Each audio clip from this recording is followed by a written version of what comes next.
দাদু আমার আব্বু কবে আসবে বিদেশ থেকে?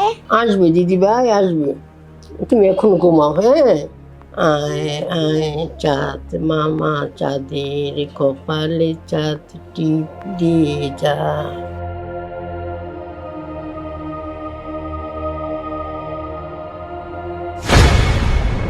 ওই ওই যেতেছ তুই? ভাই কি কথা কথা কে আমতা আমতা করতেছ কে? কই যেতেছ এটা ক। ওষুধ আনতে যেতেছি ভাইজান। ওষুধ আনতে যেতেছ? তোর আমি হাজারবার কইছি, একবার না দুইবার না এক লক্ষবার তোর আমি কইছি তুই বাড়ি থেকে বাইরে হবি না। হ্যাঁ, ওষুধ আনতে যেতেছ না কি করতে যেতেছ আমি তো ভালো করে জানি। তোর জামাইয়ের লগে কথা কইতে যেতেছ না টেলিফোনে?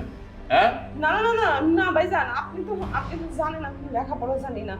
আর হ্যাঁ মোবাইল নাম্বার আমার মুখস্থ থাকে না, আমি হ্যাঁ ফোন দিব কেমন? ও, মুখস্থ থাকে না, তুমি লেখাপড়া জানো না, তলে তলে তো ঠিকই ডুব দিয়ে পানি খাইতে পারো। তুমি মনে করো আমি কিছু বুঝি না? না, তোরে এতবার বারণ করার পরও তুই কিল্লিগা এই রাইতের অন্ধকারে তুই বাইরে দিতেছ ওষুধ আনতে। আবার বুঝাস না তোর না একদিন কইছি যে তোর যা যা লাগবো আমারে কবি, আমি আইনা দেবো। কইছি কিনা কথাটা? তাহলে তুই কোন সাহসে তুই বাড়ির বাইরে বেরোলি ক? তুই কোন সাহসে বাড়ির বাইরে বেরোলি ক? এই তোর ভাবি কই আছে? তোর দেখে নাই?